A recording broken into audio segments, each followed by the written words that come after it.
салом дӯстон, мехоҳам фикрҳои худро дар бораи бозии охирини дастаи мунтахаби Тоҷикистон бар зидди Филиппин дар Kings Cup 2024 бо шумо нақл кунам.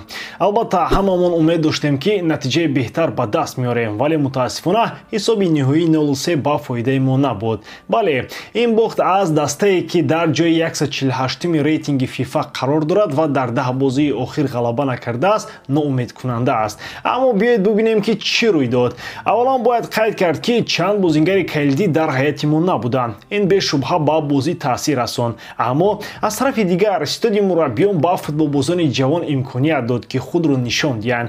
Ин бачаҳо асоси дастаи мо дар мусобиқаи интихобии ҷоми Осиё 2026 миёни дастаҳои то 23 сола хоҳанд буд. Бале, таҷриба тавассути хатоҳо меояд ва ҳоло вақти он расидааст ки футболбозони ҷавони моро дастгирӣ кунем то онҳо таҷриба ва эътимод пайдо кунанд. Моҳи ноябр моро бозиҳои дӯстона дар доираи рӯзҳои FIFA интизоранд. Ин як имконияти хубест барои даста ки хатоҳоро ислоҳ кунад ва ҳамдигарфаҳмиро дар майдон беҳтар намоянд. ҳарифони дақиқ ҳанӯз эълон нашуданд, аммо мо умедворем ки бозиҳои ҷолибе хоҳанд шуд. Ҳоло хеле муҳим аст ки роҳафтода нашавем ва дастгирии мунтахаби худро идома диҳем. Зеро футбол на танҳо ғалабаҳо, балки бартараф кардани мушкилот низ мебошад. Агар ба шумо ҷолиб бошад ки ҳамаи навсозиҳо, таҳлилҳо ва маълумоти дохилиро аз ҷаҳони футболи тоҷик ва таоми футболи ҷаҳониро пайгирӣ кунед, шуморо даъват мекунам ки ба канали телеграми ман обуна шавед, ки дар он мо ҳама чизи муҳим ва ҷолибро дар ҷаҳони футбол муҳокима мекунем. Ссилкаи телеграм канал дар описанияи ин видео. Аз шумо мисли ҳар вақта лайк ва дар канал обуна шудан, аз мо бошад ҳар рӯз видеои нав баровардан. Акнун дар ягон ҷо ба зур шунед, мо бошем сар мекунем.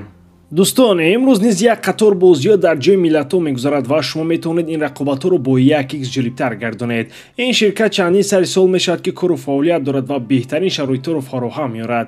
Танҳо дар мо ва танҳо барои шумо мо промо тайёр кардем бо номи AMG 0777 ки шумо метавонед дар вақти регистратсия кардан дар аввалин пардохти худ то ҳаҷми 8000 сомонӣ бонус ба даст доред. Ссилкаи зарурӣ дар комментарияи ин видео.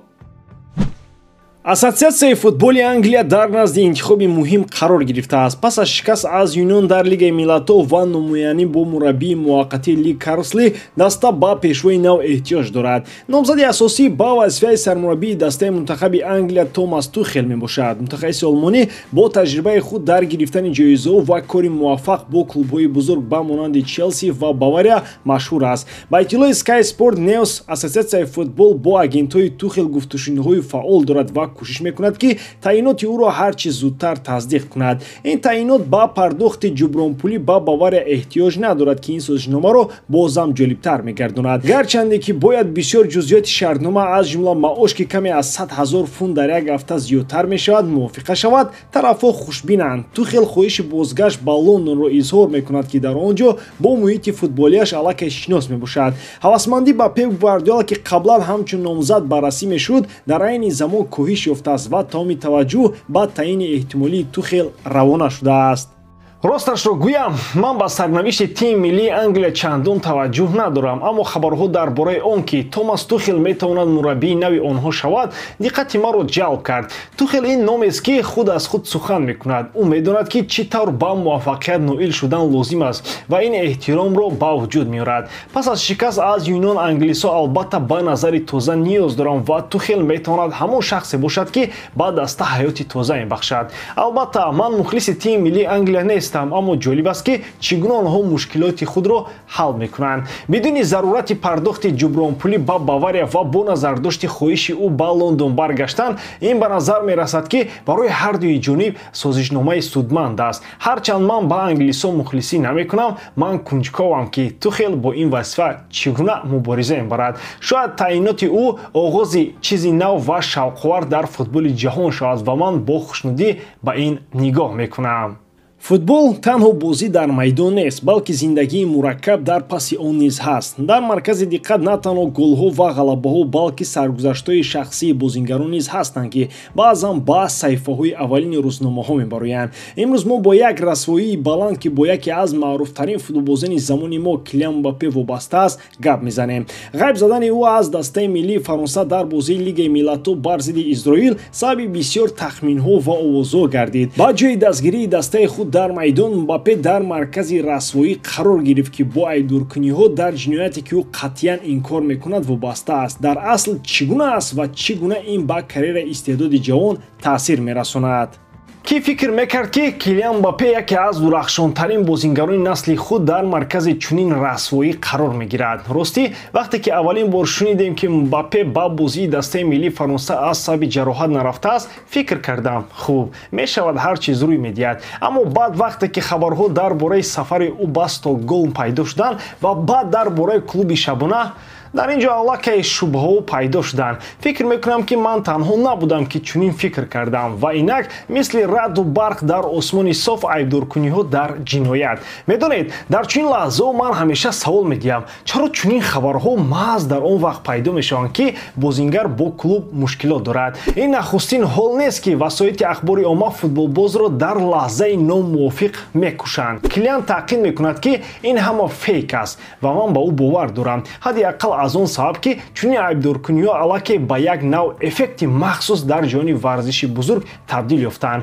овоза паҳн кардан то ки аз роҳ бароранд, аз мушкилотҳои воқеӣ парешон кунанд. дар ин ҳолат аз баҳси ӯ бо ПСЖ дар бораи 55 миллион евро.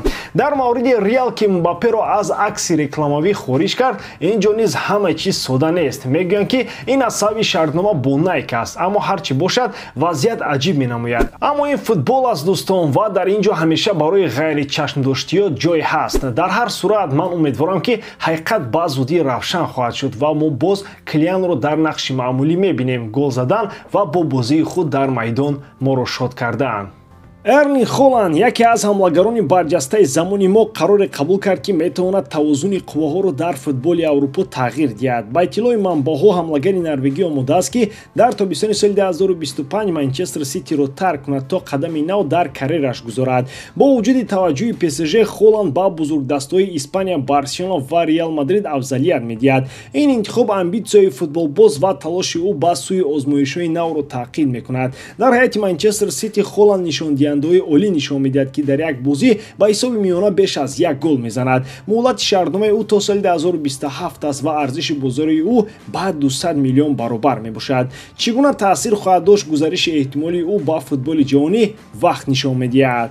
Эрлинг Холанд дар соли 2025 аз Манчестер Сити рафта нест. Холанд ин на танҳо мошини голзанӣ аст, балки метавон гуфт асари ҳунарии футбол аст. ӯ аллакай исбот кардааст ки метавонад дар майдон корҳои бузург анҷом диҳад ва ҳоло мехоҳад худро дар шароити нав санҷад ва дар ин ҷо дар уфуқ Барселона ва Реал намоён мешаванд. албатта ПСЖ низ зидди гирифтани чунин бозингар нест, аммо ба назар мерасад Эрлинг офтоби Испания ва фазои Ла Лигаро болотар медонад ва кӣ метавонад ӯро дар ин айбдор кунад. шояд ӯ мехоҳад ки қисми давраи нави Барса шавад ё ба Реал кӯмак кунад ки боз ҳам бештар унвонҳо ба даст орад. ман фикр мекунам ки гузариши ӯ ба яке аз ин клубҳо воқеан сенсатсия хоҳад шуд. ин мисли он аст ки дар ҷони мусиқӣ қадами қурбон қарор қабул мекунад ки худро дар репсароӣ санҷад. ҳа, ин чизи аҷибе хоҳад буд. ҳамин тавр дӯстон, попкорнро захира мекунем ва интизор мешавем ки ин ҳаяҷонҳои футболӣ ба чӣ оварда мерасонад. ҳар чӣ ҳам шавад, як чиз равшан аст. Эрлинг Холанд дар дастовардҳои худ истна мекунад ва ин танҳо оғози роҳи бузурги ӯст. ба ҳамин тамом, бори дорам ки эҷодкории ман ба шумо писанд меояд. лайк, комментария ва дар канал обуна шуданро аз ёд набароред. бо шумо мисли ҳар вақта Муҳаммад Гайров. хай бародарон, дар паноҳи Аллоҳ.